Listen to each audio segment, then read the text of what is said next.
Hands up.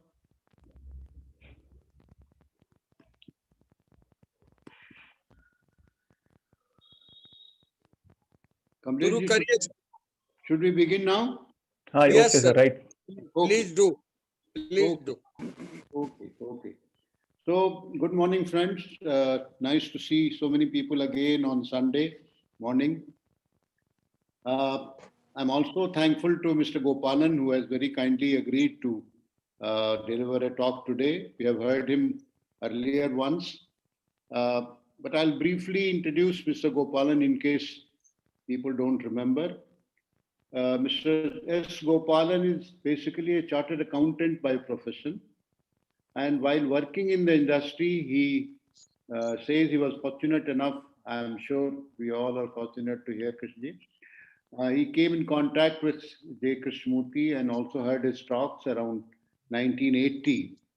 He and his wife Shobhaji both were parents of the Valley School in 82, and then they joined as a teacher in the Valley School, Bangalore. Mr. Gopalan is about 70 years old and he resides in the campus of the Valley School. He has written two beautiful books, and I was fortunate to read both of them. The first one is Bud to Blossom, which was published in 2019, that explores creativity. And the second one, which has come just this year, 1 plus 1, Infinity or Eternity. This is about exploiting intelligence, exploring intelligence operating in our thought.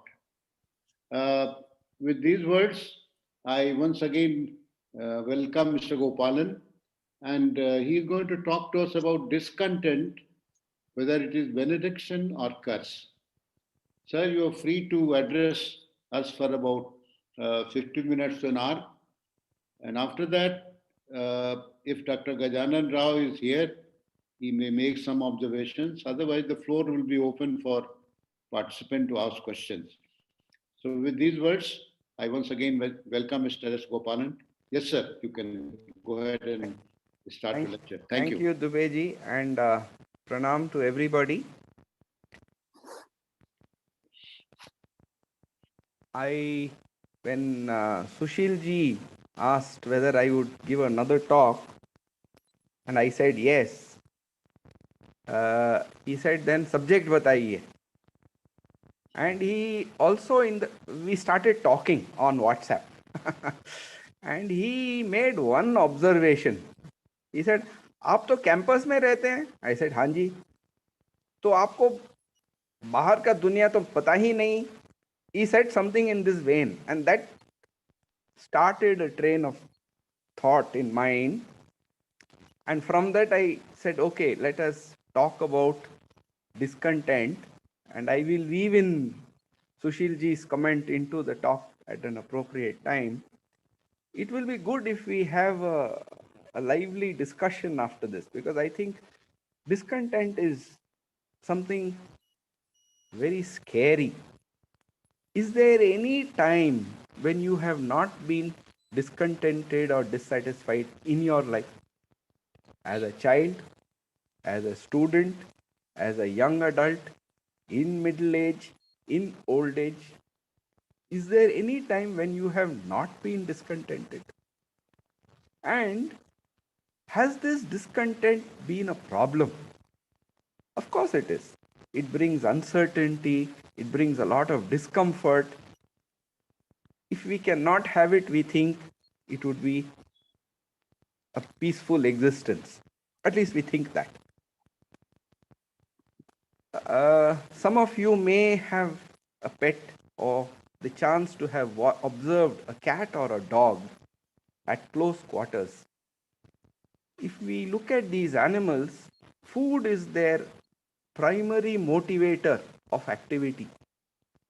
If food is available and a sense of security is available for them to stay, they don't look for too much activity. For hours together, they can just eat, sit down, and just close their eyes and sleep. They're able to do it. Kittens, puppies are much more curious and restless till they are a few months old. Then they get into this train of just eating and sleeping. Young children also are very similar. Till the age about 5, they are restless, full of activity. And then they also get into the stream as they become young adults. So both these kittens and young children are able to be completely involved in what they are doing for that moment.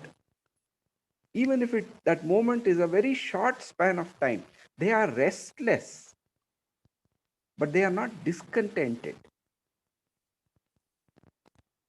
Now, we know that man is an animal, at least his brain has come from the animal. His brain has remnants of the animal brains.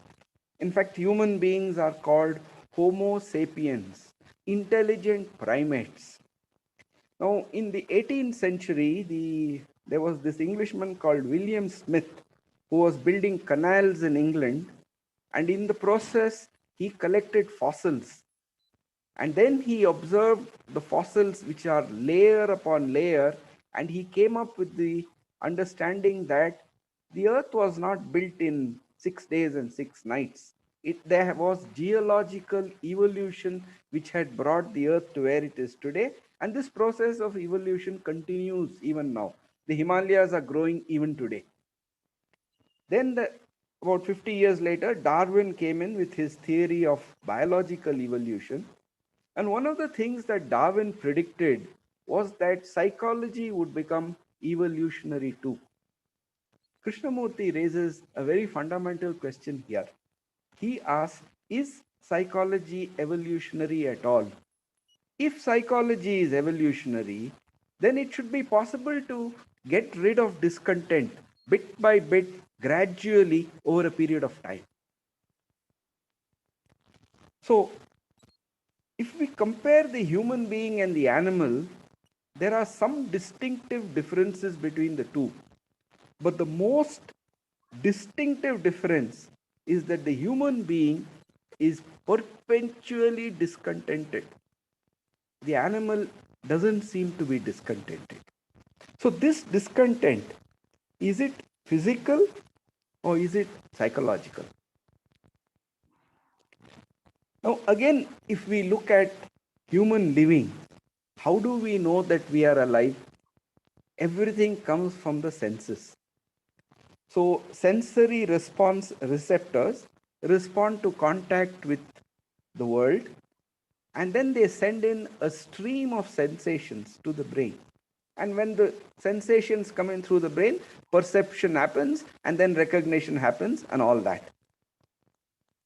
So, if you count the number of sensory pulses that come in, it comes to 500 million or so in a day of 24 hours. So, is it possible? How does the brain handle such a large input data that's coming in? 500 million pulses.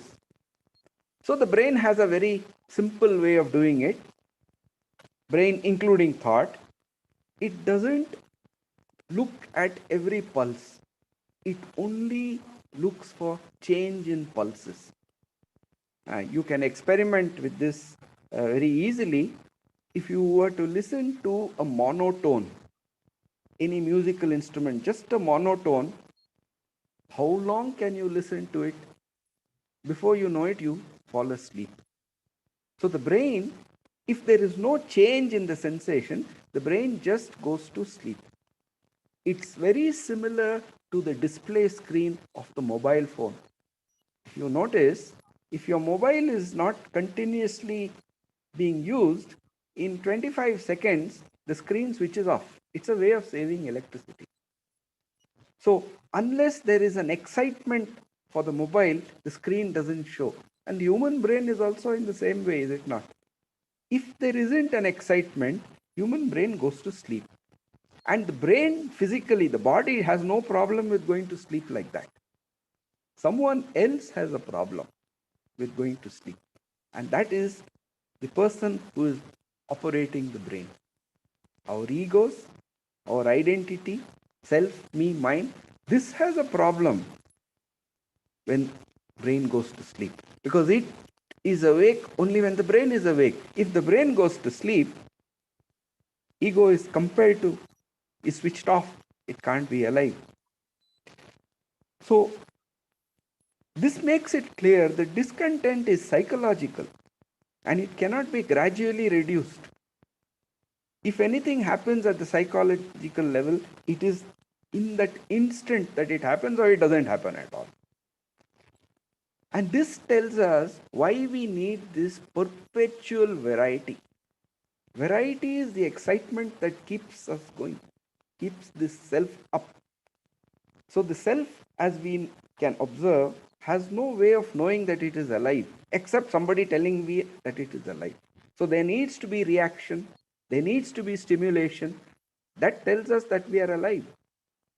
So it was interesting to watch during this pandemic when the first exodus of migrants happened as they were going back to their hometowns. In the south, in many of the big cities, the government had made arrangements for the migrants to stay because their work input was required. They arranged food, they arranged shelter, but after a while, the migrants said, "हमको घर जाना है." So when they were asked why, they said, "How long can we just eat this rice and dal?"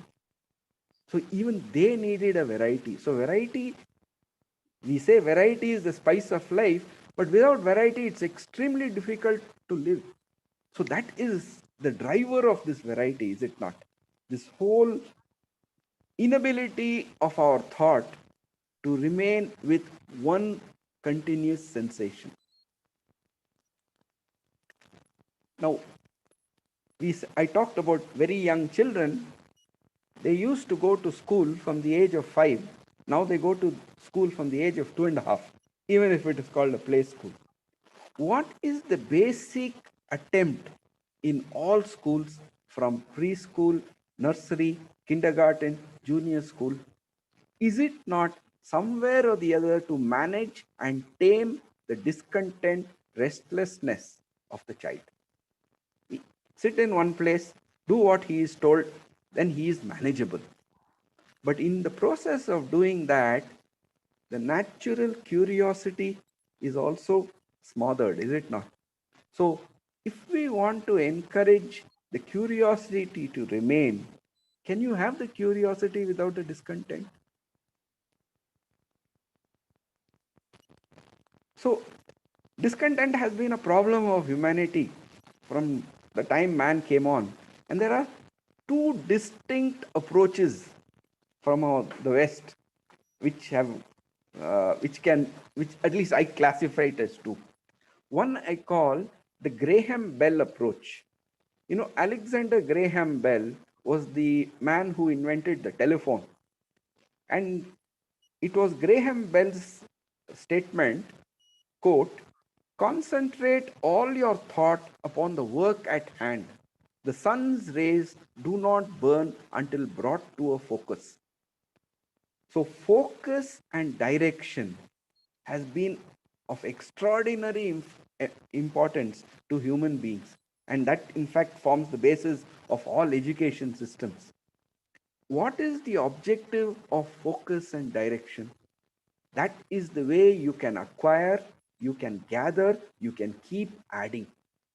And from this background, you get proverbs like "a rolling stone gathers no moss," because you want to be able to acquire. But has right through the history of man, this process of acquisition, has it eliminated discontent? No, it has not.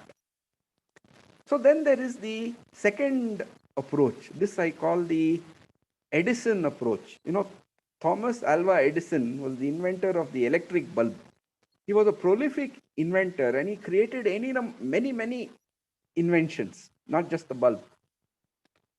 And in his diary, he recorded, "Restlessness is discontent, and discontent is the first necessity of progress. Show me a thoroughly satisfied man, and I will show you a failure." So, it is this kind of discontent and restlessness which has driven many of these inventors and scientists. But if you observe their lives, They have not been happy, nor have they been comfortable with that discontent. They have to be continuously inventing something new. If from this prize they have to get the Nobel Prize, if there's a bigger prize, they have to aim for that. They need that recognition. So you can see that they're always seeking more, more, more. Whether it's recognition, a sense of conquest, or the feeling of having solved a problem, they're always seeking something more. So just that approach also doesn't seem to have sorted out this problem of discontent. And if we look at our lifestyle today, whether it's education or whether it's the social environment or the technology, everything facilitates smothering discontent. Our mobile phone today, without a smartphone now, it's very difficult to live, right? The tariff for a smartphone is 200 rupees a month. That's nothing. For 200 rupees a month, you get 28 days of unlimited calls and 1 GB of data. So you're encouraged, if you're not talking to somebody, to browse, look at the YouTube, see some video available, and you have people like Netflix and Hotstar. They have uploaded all the sitcoms and the movies of the last 30 years. You can spend the rest of your lifetime watching something or the other.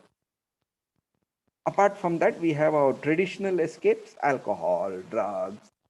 So somewhere, technology is also saying, just live with that. You don't make a problem of discontent. We have given you enough ways to fill it up.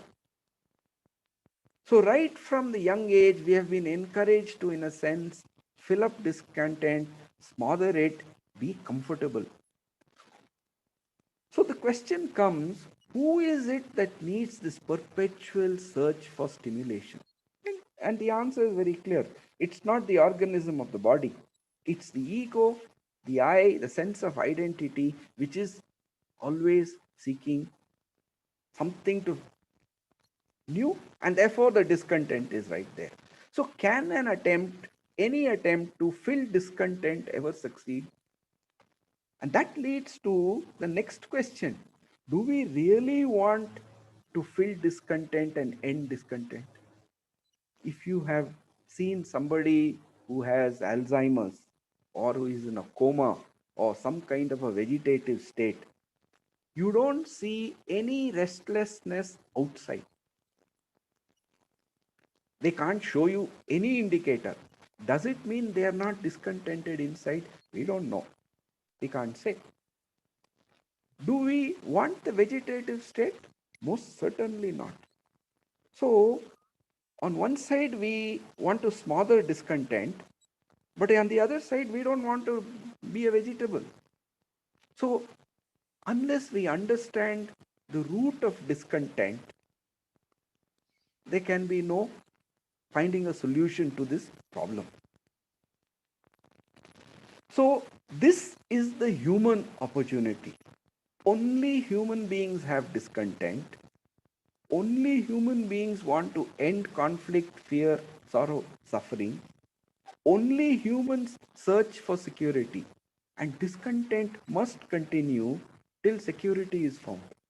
This is the human opportunity available to man alone. So that leads to the next question. In what is their security? So this is again a question which we live with right from the time we can start thinking for ourselves. We move through the stages of material possessions, eventually to understand that that doesn't give you security. Bank balances don't give you security. Owning multiple houses don't give you security. Livelihood skills don't give you security because the requirement for livelihood is changing so fast. Qualifications have no meaning. People keep introducing me as a chartered accountant. I feel very embarrassed because I think 30 years ago, I stopped reading all those professional magazines. I couldn't understand them anymore. If you want to understand it, you have to be continuously reading, studying, because the laws are changing all the time. So Where is the security in being saying that I'm a chartered accountant? I can't do any of the things which a chartered accountant can do. So the uncertainty remains. So where is their security? Krishnamurti made an interesting statement in Sanin in 1965, which I find extraordinarily relevant for us today. The statement goes like this, quote, when there is greater outward security for the individual as a social entity, as in the Western world, where there is security for practically everyone, there is a correspondingly greater demand for inner security, isn't there? Now, we have, those of us who have at my age, we have seen what the social environment was 40, 50 years ago in this country. And we have seen the progressive affluence and standard of living and comfort of living that we have all enjoyed. Has it not created greater insecurity for us today and a greater discontent? So, where do we look for insecurity today? Today, we look for security in isolation.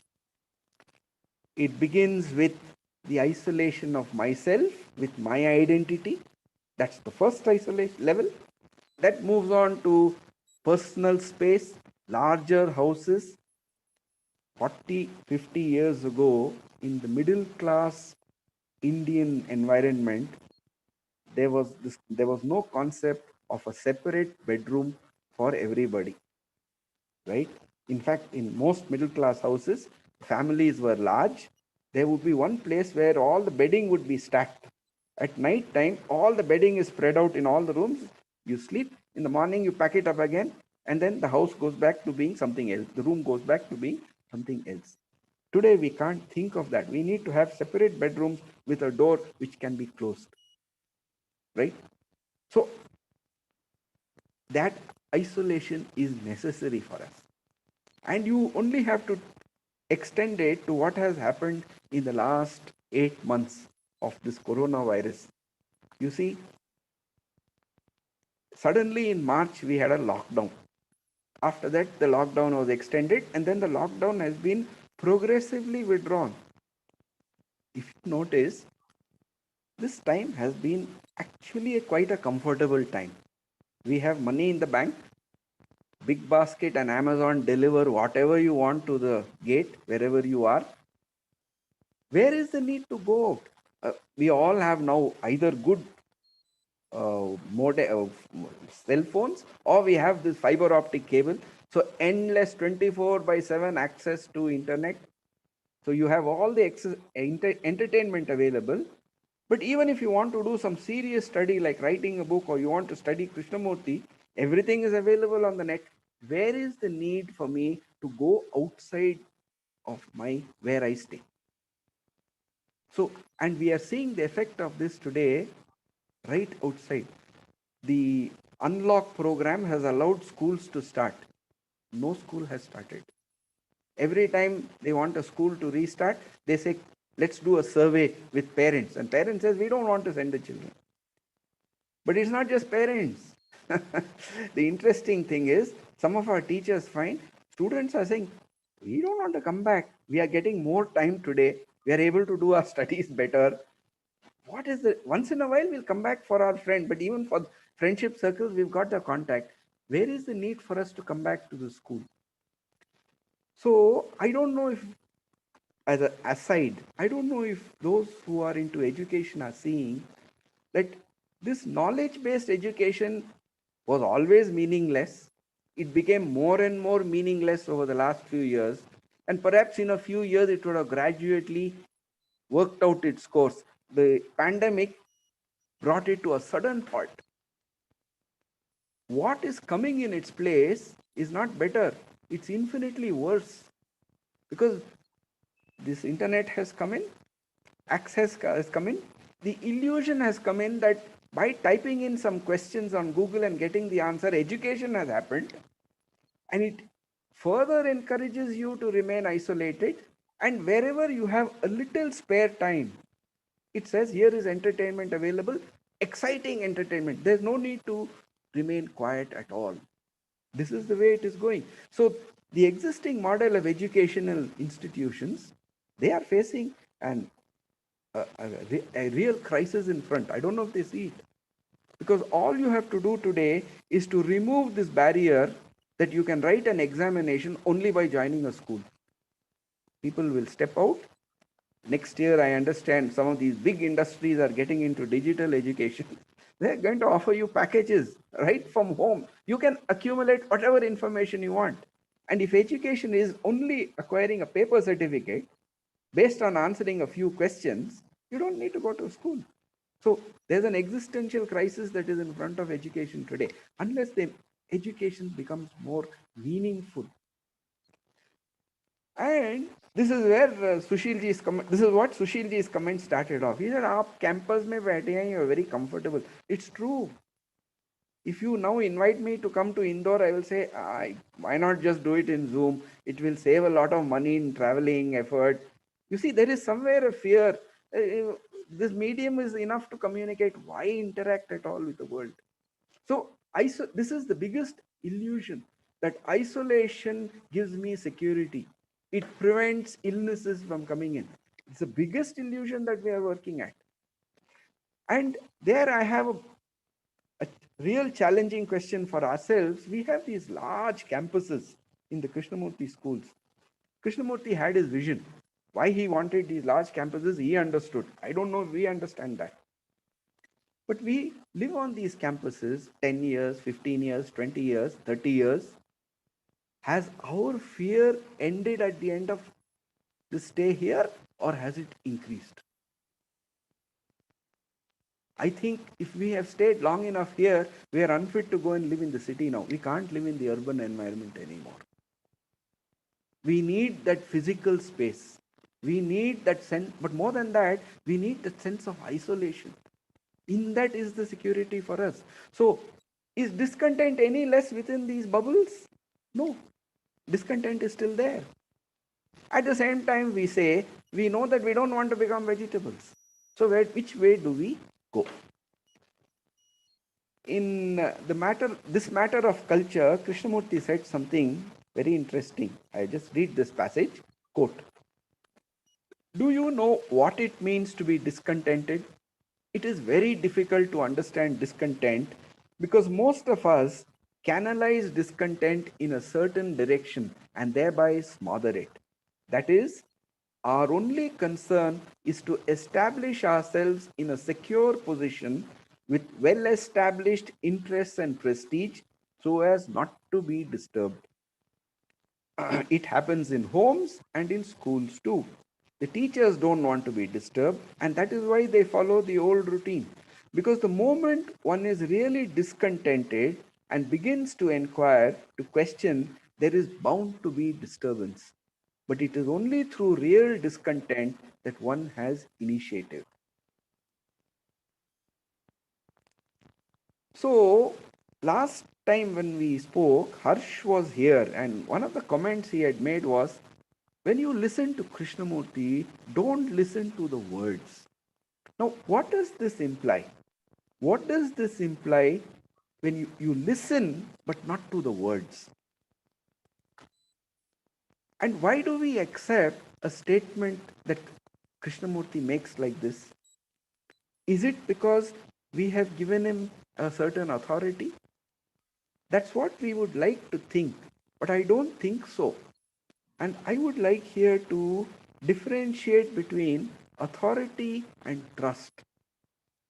If you go back to your own lives, how you came into contact with Krishnamurti the first time, either you came upon a talk of his or some book of his, or somebody recommended you to listen to him or read him, but it ultimately was some talk or book. These were the two ways which would have brought you in contact with Krishnamurti. And when you read anything of Krishnamurti or you listen to him, there is a ring of truth that comes in. You don't logically deduce it, but it's very clear that this person is not talking by logical deduction. He is talking from something that he has seen. This feeling gets conveyed. And I think this is what is meant in going beyond the word. Can you get the feeling from where that communication is coming? And this comes through very, very clearly. Now, the first time you listen to Krishnamurti and he says, psychology cannot be evolutionary, can it be evolutionary? You think about it, you have some doubt, you are skeptical, but over a period of time, you come back to it and you confirm it for yourself. So that ring of truth brings a trust. And once that trust comes in, anything that comes from a person whom you trust, you will tend to listen. Is that authority? Because in trust is their belief. So, this dividing line, when the trust becomes authority, is a very, very gray area. But I think it is possible to watch when it happens. When we identify the statement to the individual persona, is that not the moment when authority begins? So, who is the persona after all? It is just a body brain complex, which is a medium like the mobile phone through which the message is coming. Why do we give importance to that body brain identity? So, if we listen to that statement which is true, it remains true. Where is the authority that it has? And therefore, when I read Ramana Maharishi, when I read Bhagavad Gita, when I read the Upanishads, when I read the Buddha, in all these I get that sense of truth. They are not authorities. And I don't need to compare them with what Krishnamurti is saying. But the ring of truth comes through from all such people. And these are the people whom I use the expression seers. Somebody who has been able to go beyond the boundary of thought intellect and talk from a level which is higher. And somewhere there is a non-verbal communication that happens which communicates that truth. So I won't say that they all automatically become authorities. We know this word bhakt is a very deep word in us. So it's a very dividing line and it's very gray. It's very difficult to make out when it has happened. Perhaps we need to be questioning all the time. Are we really believing or is there a ring of truth? Now in traditional scriptures, they put one precondition for crossing beyond.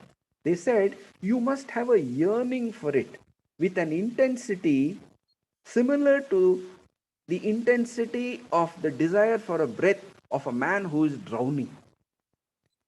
Is that not discontent? So the expression is different, but I think that commonality runs through all these. So what do we do? So there's an interesting passage in commentaries on living. It's called Contentment. I just read a little bit from that. So this person asks, then what is one to do? And Krishnamurti's answer is, stay with discontent without desiring to pacify it. It is the desire to be undisturbed that must be understood. This desire, which takes many forms, is the urge to escape from what is. When this urge drops away, but not through any form of compulsion, either conscious or unconscious, only then does the pain of discontent cease.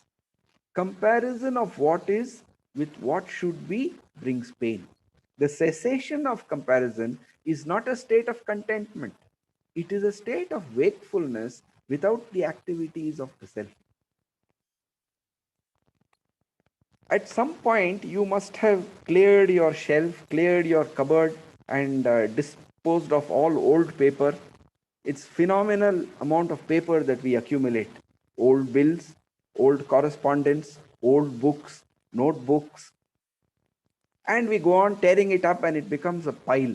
Now we can't throw this in the garbage because there are things in that you wouldn't want others to read. So you have to burn it. Either you make a pile and burn it, or you put it in an incinerator and burn it. I don't know if you have ever burnt a large stack of paper. It's a very revealing exercise. It takes only one match to set that paper on fire. And within a minute, the flame goes out. The superficial paper burns, and then it smothers the flame. and the flame goes out. If you want to burn all the paper, you have to get a stick, and then you have to keep turning the paper, the unburnt paper, you have to expose it to the air. And the heat from the paper that has already burnt is enough. This paper will catch fire and the flames will leap 1 meter. Again, in a few minutes, the flames come down. Again, you have to turn the paper. And you keep doing this, and over maybe half an hour or 40 minutes, every single paper in that pile is burnt to ashes. Nothing is left. And to me, that gives a lesson of two things about which we have a lot of discussions. One is this stick which is poking and turning the paper, is it not the action of the eye? And with that eye, the discontent. And the second is, to burn that pile of paper, it takes certain time.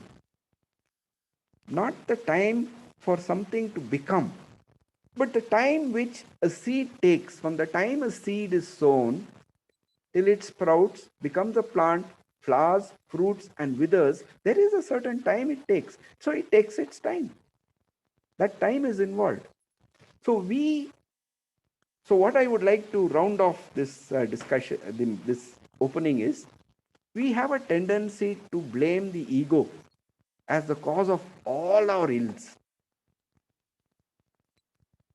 Maybe it is the cause of all the ills, but because we have this separation of the thinker from the thought and this identity of me and mine, we are discontented.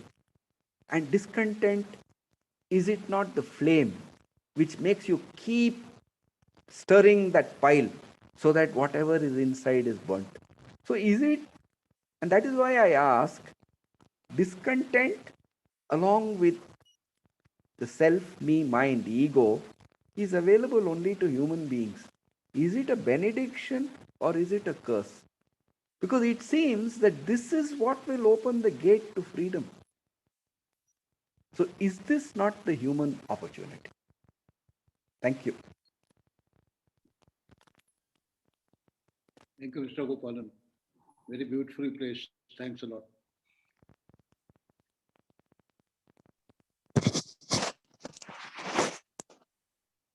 Jan Sahab, I think Dr. Rao had joined.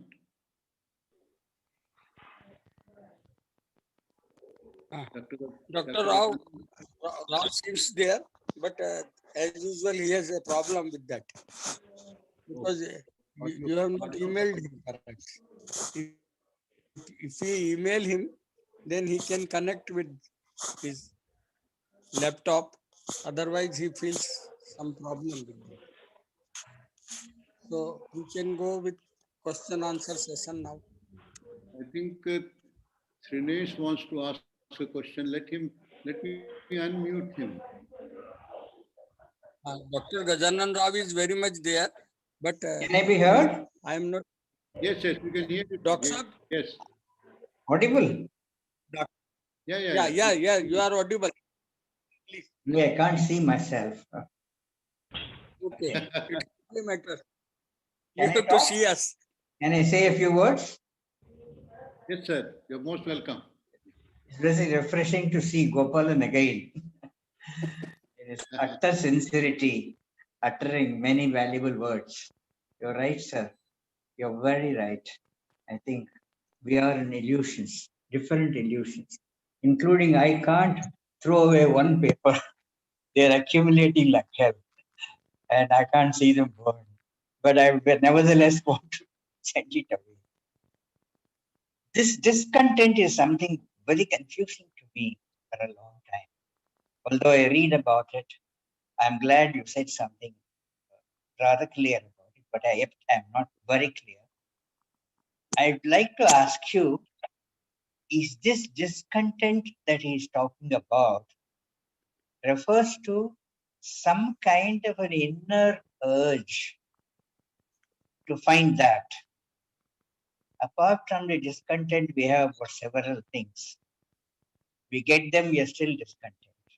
The bag is full of the discontentness and what we got to relieve it.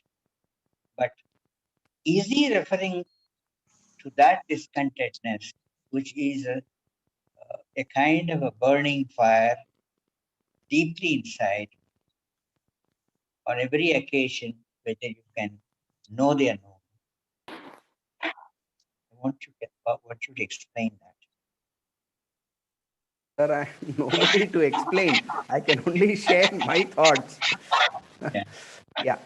See, that what we normally mean by discontent, Yeah. this dissatisfaction, Yeah. is that not really from the insecurity of the ego? I think if I get a job, I'll be happy.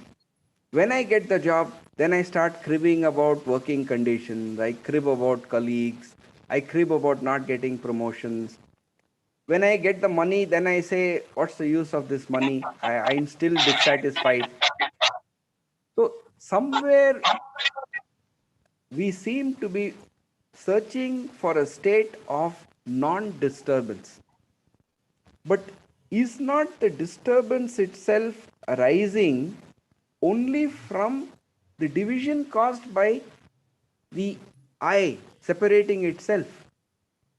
Now, we can imagine what will be that state if the I doesn't separate, but that's only imagination of the I only.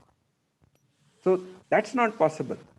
But I think every one of us have experienced that moment when, at least after the moment, we realize the I was quiet and what a beautiful time it was. So then we say, is there some way the I can become quiet? And we look for a method, we look for some anything, a chant, whatever to make you quiet. But that's not going to give it, because that's all again this planned activity of thought of the self itself.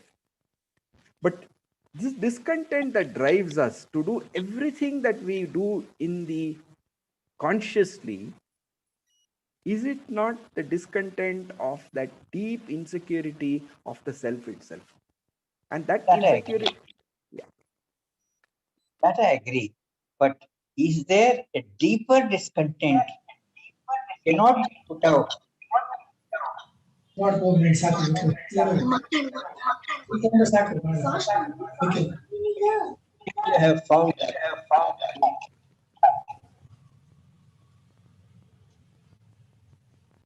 Isn't he referring to that discontent? He said, let it be. Don't destroy that. Let that discontent be. It had been there for years and generations, and till that is not put out, you have found that. Let the act of being aware of or looking forward to that uh, introspection or insight, which can relieve that. I'm asking, you're talking about a discontent which is never ever quenched, but will keep on accumulating. But is there a discontent which can clear you completely of all the accumulations, if it finds that? Is he not referring to that discontent also? yeah, it's just the, I think words are different. If I can see, the river is flowing, sir, with its current, right? When I take a handful of water from that river, I hold water in my hand, not the river. The river cannot be held in the hand. So this energy which is there, which we call life, that energy can never be smothered, and it is that energy which makes our body seem alive. It is that energy which is also providing our intellect and the ego with its energy. So that energy can never be smothered. Can we just let that energy act? We keep interfering with our intellect, with our ideas, with our duality, saying that I want to control. But can we ever control that energy? So, is this not where negation comes in? That you can't control it. If you stay quiet, if I stay quiet, then whatever is. Then is there the discontent that we understand as discontent. Right. That quietness is rather being alone rather than being lonely. That quietness which comes by itself. I have not experienced it. Maybe a moment somewhere. But you're right. We are isolating and isolating. Gadgets are helping us. We don't shake hands. We don't say hello. We don't make merry. Um, that I think we have lost. Relationship, as you said, 10 beds in a house, common living. Beds go there to the bedrooms, and it's really enjoyable thinking whether you look at it at our past. I understand all that you said, but I won't prolong this. This discontent to be alive in you, which will not smother till the last step. Is it something, an illusion I'm imagining, or is it that discontent can further give an energy to lift yourself to that stage of knowing they are known? Am I confused? No, sir, you're absolutely clear. So what you're only saying is, can I stop interfering in that energy of life all the time, which is what I am trying to do with my effort. Good. So Yeah, what? I understand. It's sort of synonyms, yes. Hmm. So you want us to not be distracted or be aware of distractions? So the in a particular talk, Krishnamurti explained it very well. He said discontent is a flame. Can you Yeah. hold that flame in your hand? Huh? Can you hold that flame in your hand? Let it burn. Why do you want to escape from the pain of burning? No, you understand the challenge involved. Yeah, I get that. I really, that is the word I couldn't get. The flame of distraction. Yes. Right. Thank you. Thank you, sir. Thank you, sir. I think Trinesh wants to ask a question, and then Mr. Dini. Trinesh, go ahead, please.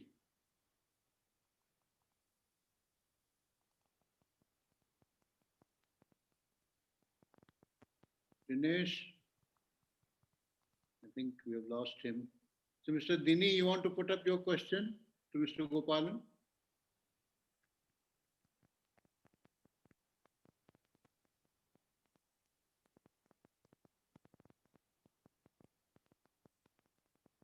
I think there are quite a few hands, so we can start with Mr. Ramarao and then Meenu and then Vagmare and so on. Yes, Mr. Ramarao, go ahead.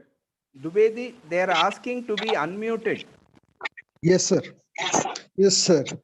Sir, my question is that can we understand this discontent is eternal? Sir, if the discontent is connected with my search for my identity and the insecurity that arises from that, so long as that exists, the discontent must exist, must it not?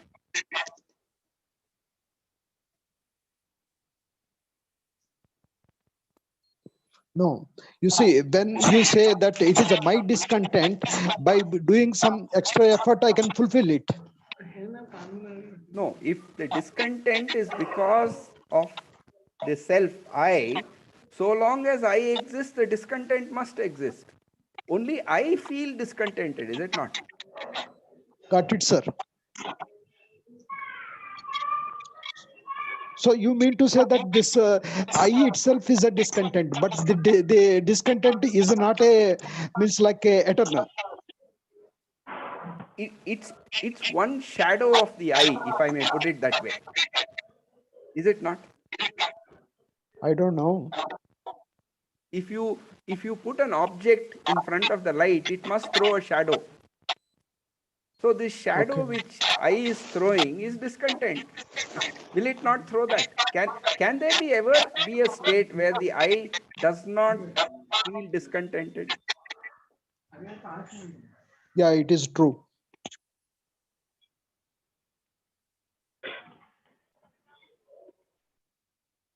But you see, in the so-called in the universe, everything is means like a moving. Yes. Everything is evolving. Yes. Do you mean to say that this is also one part of um, um, um, unfulfillment is a one part of the discontent? As you said, in the universe, everything is moving. The river is always flowing. But I don't want to flow. I want to be able to stand alone and say, I am where I am. Is that not the problem? I cannot be moving, because when you're moving, there is no see, how do we know that there is an I? You have to pause and say, I am seeing, which means at that moment I am not seeing.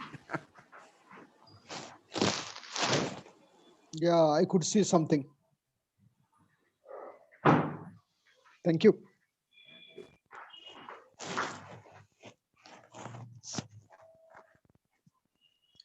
Can I ask a question to Mr. Gopalan, sir? Please, sir.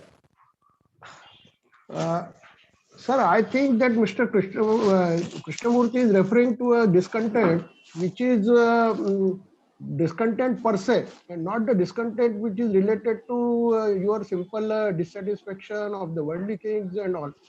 Because the what energy you referred, which is giving the energy to everything, it is also giving energy to ego to go beyond its limitations, because it Yes. is giving energy to the ego that it is limited to some, it has got limitations, and there is a duality involved and all that. So it is prompting actually, in fact, that to ego that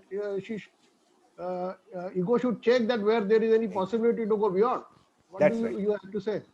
Exactly, precisely. So the discontent is only pointing out to you that the disturbance is not coming because of the energy. Energy is there, but you are obstructing the energy all the time. So why do you want to control it? Why do you want to get rid of the discomfort? You see, that is where the challenge is. If the flame is in your hand, it's very difficult to stay with the flame and say, let me experience the heat of the burning. Right? Our tendency is always to move away from it. That is the challenge. To see that it is only I who want to escape from the discomfort. I don't want to be disturbed at all. I want everything to be certain. But in a flowing universe, can anything be certain? It is perpetual change. And change is the scariest thing of all. And in case of the worldly things, there can be a level of discontent. Say I am thirsty, I got the water, and then I got satisfied.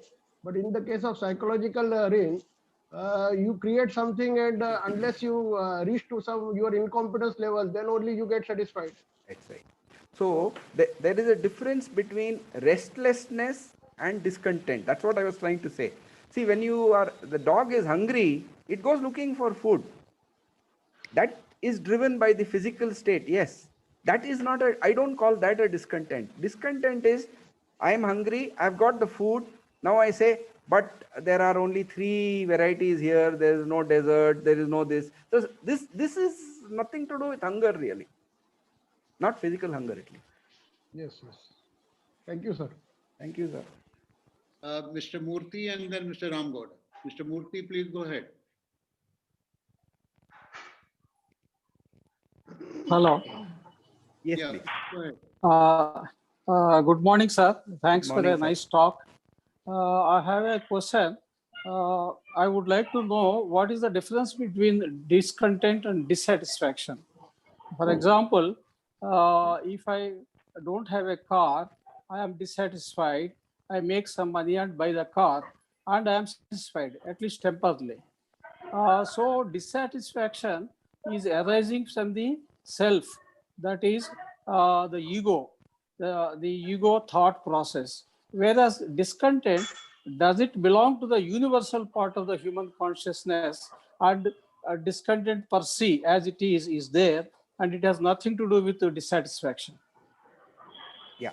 So what is this discontent per se? As you said, I want a car, I get a car, temporarily I get satisfaction. Then I Yeah. say, now this car is getting old, I need bigger car, I need later model. So the satiation is very temporary. So there's something else which is saying, look, this is not enough. And I'm saying that is the nature of the self, because it is always looking for that quality of the energy of life, but it can never have that quality. Therefore, there will always be discontent so long as I is active. Is it not? Because it wants to become that energy which it cannot. Sir, what is the difference between dissatisfaction and discontent? Tomorrow. Yeah. Then Dissatisfaction can be ended because you are satisfied. Yeah, correct. Agreed. But after a while, again the dissatisfaction rises. What Correct. is causing Agreed. that? That is the Yeah. discontent.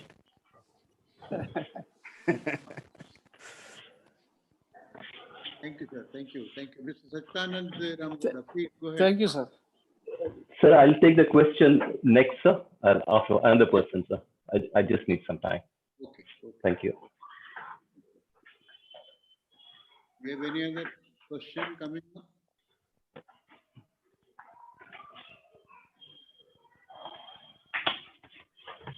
You had a question you want to ask now?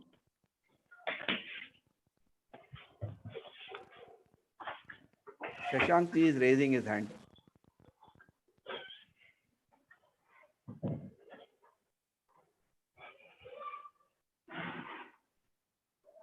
Hello. Yes, go ahead.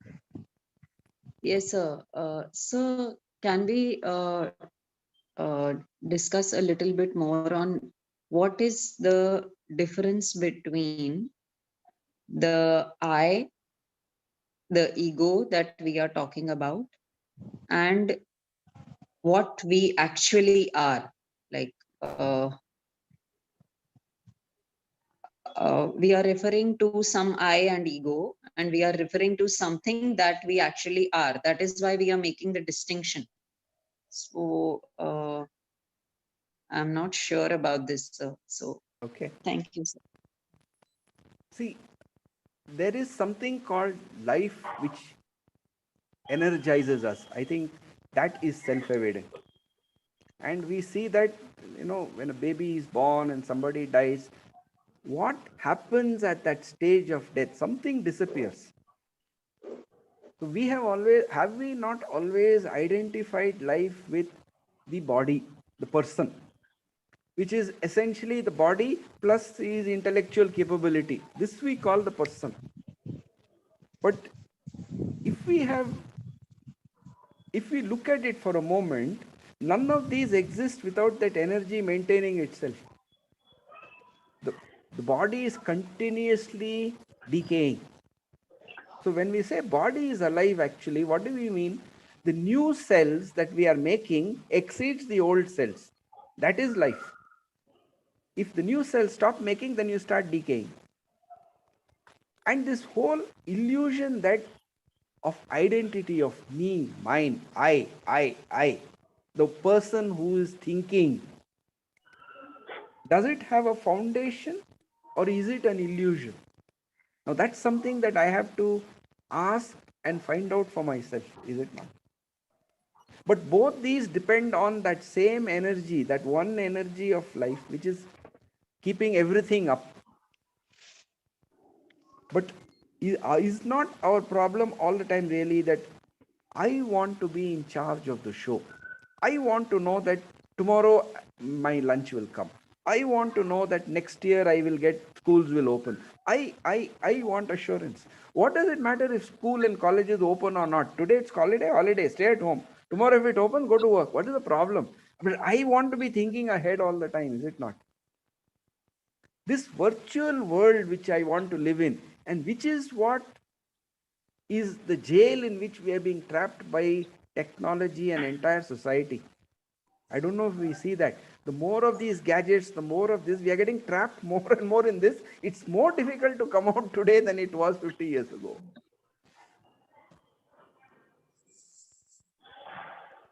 So I just have a small follow-up question there. So as I am able to understand what you are saying is that there is something in the whole of existence, when we are talking about the whole existence and non-existence, maybe there is something that is a physical fact, which is like which is we can kind of, which is there, and then there is something like an idea which is just in the mind. Okay, so are we responding to the physical fact, or are we responding to some idea? Is it that what you are referring to, that if it is a response or a reaction to an idea, then that is what is being understood as the I, and if it is a response to a physical fact, that is what is being considered as something that is observing what is. So if I'm Yes. making myself Yeah, clear, I'm yeah, not yeah. sure. You're making yourself clear. I would only ask, how do you know that you are alive? How do you know that you are living? Do you need any validation for that, or that is clear? It's self-evident to you, right? So there is something there, isn't it? You feel alive. You feel living. Is there a So we choose to call some? it an energy or the vitality or something of that sort, which is That, not which is something that is not visible, the formless aspect within us. but it's not an idea. I know I am alive. That's not an idea, Yes, right? yes, sir. But you see, that's a very gray area, because when this idea starts, it's very difficult to spot exactly where it starts. Is it not? Yes, sir. That is what this discussion kind of is for, maybe. Thank you so much, sir. And the presentation was Thank you. beautiful, sir. Thank you. Thank you. Can I ask you a question, sir? Yes, please go ahead. So, I mean, what I understand, what Kay is trying to talk about this discontentment is, it's not regarding getting a bigger house or a car or better lifestyle. Here, I see discontentment as an inquiry into what life is. Life is dynamic; it changes from moment to moment, and therefore there's a learning process which is going on. It doesn't end. Learning never ends. That was that was the one question, sir. The second question is, like, when I see the truth in what saints have said, all seers have said, or other great people have said, including Bhagavad Gita and the other holy books. All of them have said you have to become something. But whereas Krishnamurti has said something else. In becoming, there's a problem. He says, "Can I remain with what is?" And the third question, sir, every religion has said desire is bad, or especially say Hinduism. But whereas K has said desire is life itself. How do I understand this? Yeah. So, see, the thing starts from here. First of all, I don't want to get in too much into religion, because what we understand as religion is really the institution. We don't understand really what the original seer was. So let's not get into religion. That will become a different kind of a discussion. But if I am satisfied with what I am today, would there be any inquiry? Would there be any learning? Why would I want to move? It is dissatisfaction which drives. And that is where the desire comes. Is dissatisfaction different from desire? What is it that I desire? An image of something, of some experience that I had, I want to get it again. But is it ever possible to get it again? That happened. What you may get is a new experience, but you can never repeat an experience that happened. But we are always searching for a repetition based on the memory of something that we had once. whether it was now, long back, whenever. So that is why, to understand what it means to stay with a desire, you don't have to give in to a desire. You don't have to say desire should end. But is it possible to just watch that desire? What happens if you don't give in and if you don't suppress? What happens? To be able to watch that desire. That watching is only in the present moment, is it not? It's not a thinking process. So when I say desire should not be there, isn't it a non-factor? Yeah. See, desire should not be there is an idea. And that idea comes only from intellect. So any positing, saying that it should be or should not be, is from the intellect. If there is desire, that's the fact. Desire is. Can I just remain with it? Why do I ask this question or say that it should not be there? Because it is creating discomfort. If it was not creating discomfort, would I ask a question at all about it? But the nature of the human being is that even if you have all the food and the shelter, still that is not enough. There is something at the bottom which says not enough, and that is that discontent which rises up. So that is at the physical level, isn't it, sir? That's at the physical level. Having food and other things, that desire to have, that's at functional, yeah. Is it only at the physical level? Because every time you are hungry, if you get the same rice and dal, right? Third day you say, I must have a variety. Is that physical? Why do I want variety? I mean, I'm looking for a change. I mean, yeah. Why do I want that change? Because the stimulation which I get comes only if there is change. So I want stimulation. That's the fact. But like for example, I mean, it's a security. That insecurity is what actually has brought mankind to where we are now. Yeah. That insecurity is essential functionally, but psychologically it is becoming a problem. So can I look at that? That I can't say insecurity is bad or good. No. The fact that wait, you said that insecurity is necessarily physically. Is insecurity necessary physically? Can you say that I will have insecurity at this level of my life, but at this level of my life I will not have it? Is such a division possible? Why is insecurity required at all? See, we are very used to this. When you meet a parent for the first time, he says, "Thoda dar to chahiye na." You must have a little fear, otherwise how will you? So what we want is conformity. We want to set the pattern and everybody should conform. For that you need fear. Right? Why do we need insecurity at the physical level at all? Is not the body intelligent and capable of taking care of itself? Do I need to tell it how to digest its food, what to do, when to get up? Do I need to do it? But we are used to doing that from a very early age, are we not? True. This is where I think we need to be able to experiment with ourselves. I mean, we have things that we have got so used to. If you keep that mobile phone away for a few days, what will happen? First day we will feel lost. Second day we will feel lost. Third day we will start getting adapted to a situation where there is no mobile. If we listen to our body, it will tell you when to eat. It will tell you what to eat also. Because certain foods, it says this is not for you. It tells you in different ways. We say, but it's very tasty. Ye chance kahan milega? So we indulge. Do we not?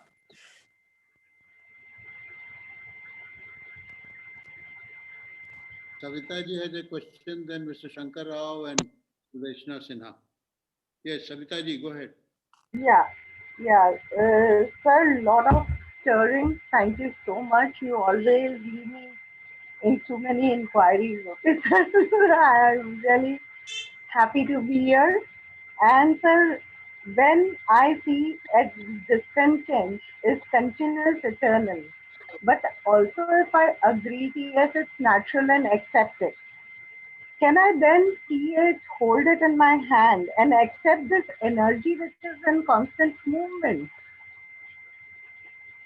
And can I just leave it, let it be alone and remove the, I mean, can I quieten the I and then not feel the peace, sir? Won't I feel the peace if I remove the I? And can I start enjoying this energy? Let the flame burn and bask in it. Can I drop the I and can I get harnessed into it, sir, to take me to excellence, to take me to a Satchit Anand, because that is the energy that I'm actually looking for, isn't it? But the I is coming in the middle and creating a lot of duality, so I don't really get there, isn't it? Can Should I I ask drop you the I? again? No, no, the awareness of it can. So I can only be aware that the I is standing up all the time.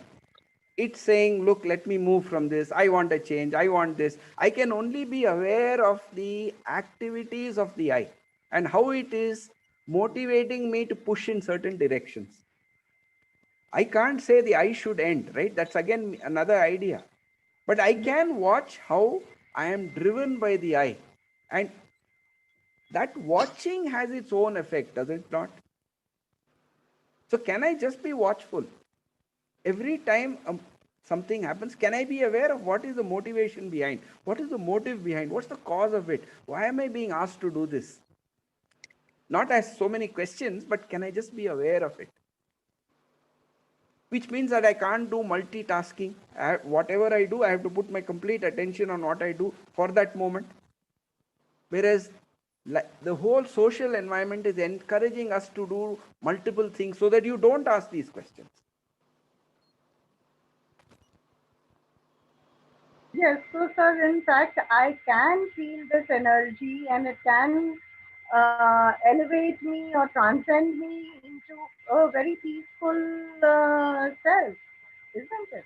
If I can really, I don't know how to articulate it. I mean, I'm getting what you say.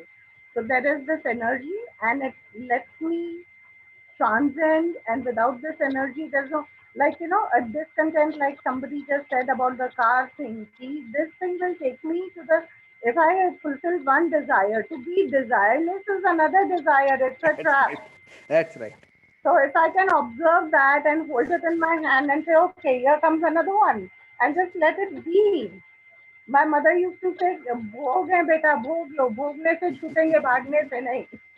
So is that it, sir? Is it so simple? So, what is it that I really need? I need food, I need some shelter, right? But see, this simple thing of food, shelter, clothing, we have made it into such a large, complicated world and it never ends. But how much do I actually need? And Yes, that's where I think differentiate it between. comes to a lifestyle of how I'm living now. That's all that matters. If this is necessary for me, it's necessary. I have to have it. That's it. But is it necessary? Do I really need it? Getting out of the non-essentials and distinguishing between the essentials and non-essentials. Like yesterday, we were discussing Khalil Gibran, and he said, "Oh my God, like there are some people with need and some people with greed, and the people with greed will go home with a lot more, and some people, because of that, would go home empty-handed." Isn't it, sir? Isn't it? No, but that Share again, everything we again, have. it's mind which is saying this is essential, non-essential, right? For me, what is my situation today? Why do I need to compare it with somebody else? For me, this is necessary. I need it. I have it. But I think if I just stay with that, I will soon see that my needs are also changing all the time.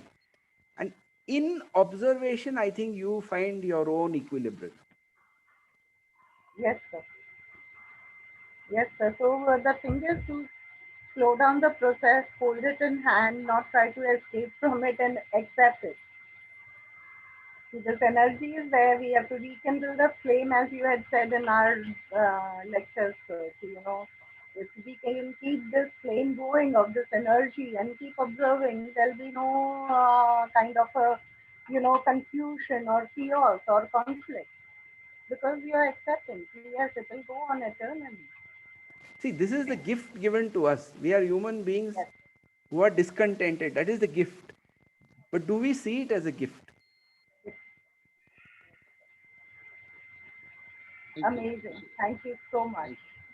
Mr. Shankar Rao, please go ahead, ask your question. Yeah, good morning, Gopalan sir. Before I ask my morning. question, I would say we are really happy to listen you. The way you put everything without much difficult words and all that.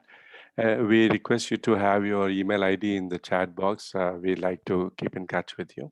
Now, my question is, how to understand to stay with conflict without a movement of thought?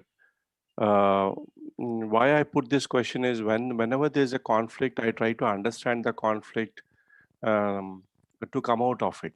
So when I try to understand, there is a movement of thought. So without a movement of thought, just to stay with the conflict, how to understand this? Thank you. Yeah, but why do I want to stay with conflict without a movement of thought?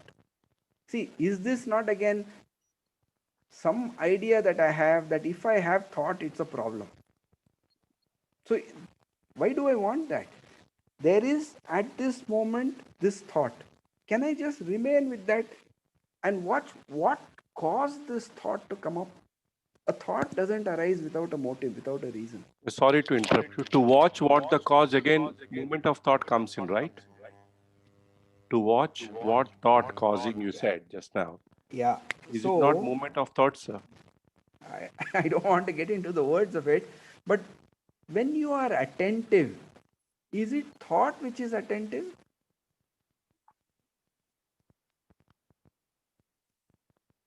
I don't understand, sir.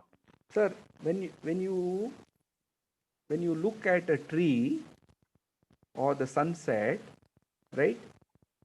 When that sensation falls on the brain, how do you know that it's a tree? It's only for the knowing that thought comes up, is it not? So before we know it, the word has already come. This is a tree, this is a banyan tree. I saw this 6 ago. The conversation starts. Can I just be aware of the fact that there's a conversation running?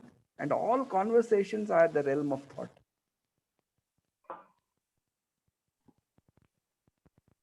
Okay. So For you what? want me to... No, I'm asking, for the process of looking, do I need the conversation to be running? We don't need. We don't need. Then why is the conversation happening? Because of habit, it is coming. Maybe the words. But that moment to see when the conversation begins, at that moment to watch it. Not post-mortem say, oh Lord, the conversation has started again. But can I watch that moment when the conversation starts? Which means that my complete attention has to be on what I'm doing. I can't be doing two things at the same time. So before going to, before opening my window, I know that there is a tree. And before opening the window, I should mentally prepare that the moment I watch the tree, the conversation will start. So I should be attentive from this moment itself, something like that. How do you know that there is a tree outside the window? That is a memory of yesterday. Maybe somebody cut it in the night. Who knows? Yeah, yeah. Right? See, yeah.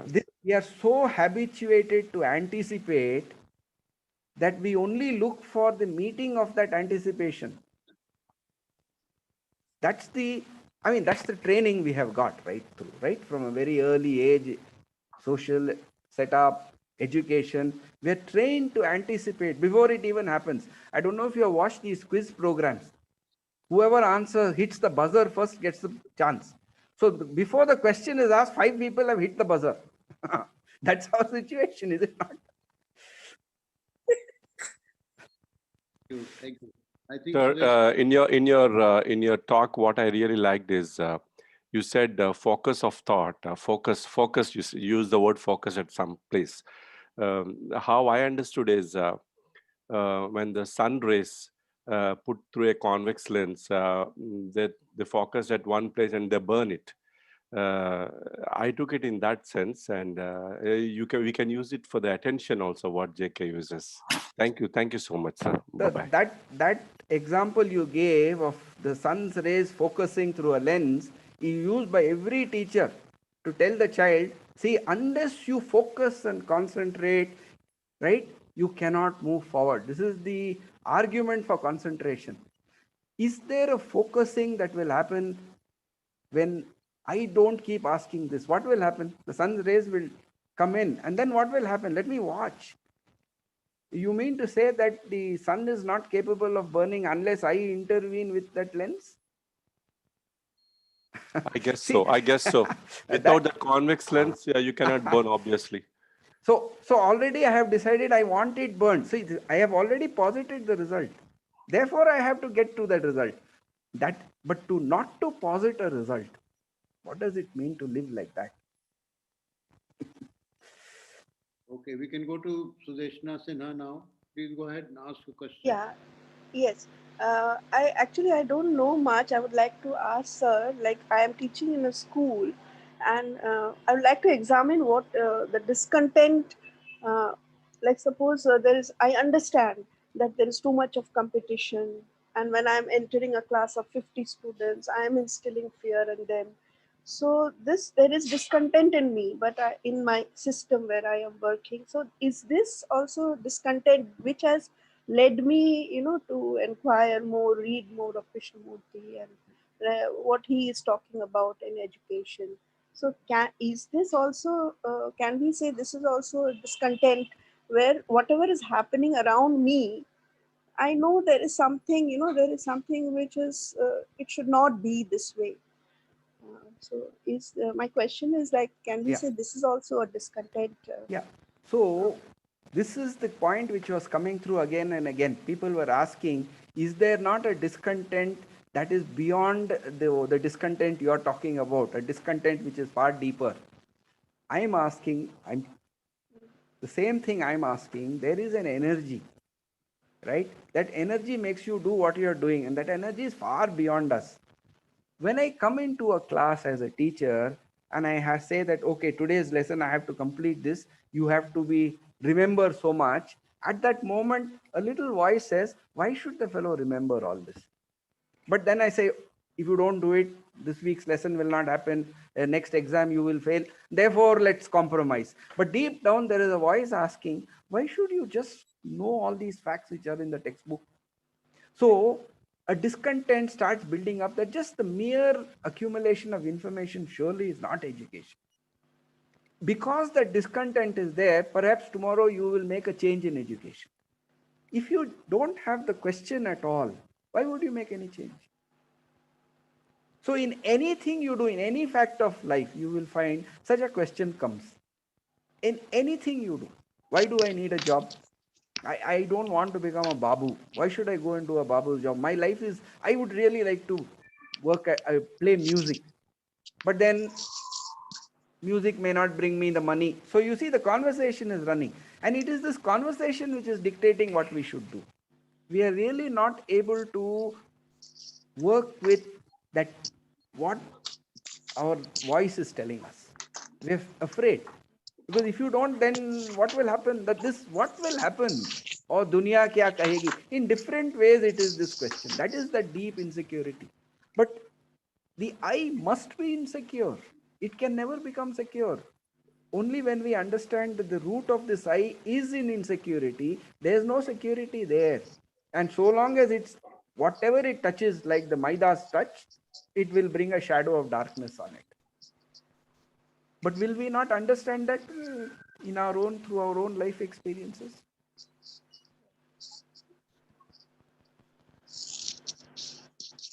Anand had a question. Please unmute yourself and ask your question. Mr. Ramgoda, you have a question? No, sir. Okay. Vermaji, unmute yourself, Vermaji. Unmute yourself, Vermaji. Ask. This should be the last question, as you generally ask last question. My question is simple enough. A lot of emphasis has been given on stillness of mind, emptiness. freedom from the known. Whether such a mind is a contented mind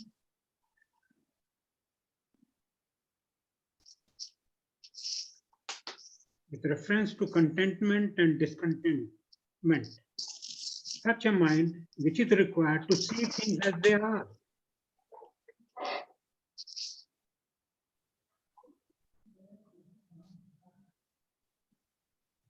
Mr. Gopalan.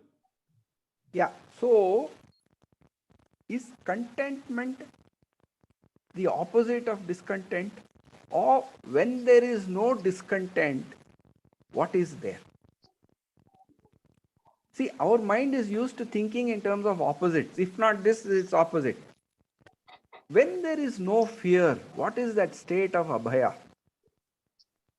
So when there is no discontent, what is that state? I can ask that, but I can't imagine what that is, can I? That is to be experienced.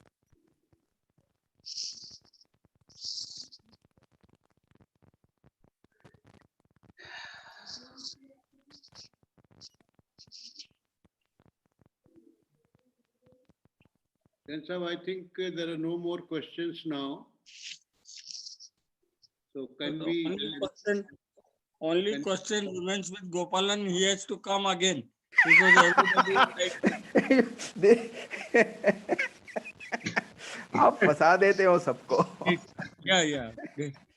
Many people are giving note and everybody is happy about it. So you decide it. I am not saying today. I will ask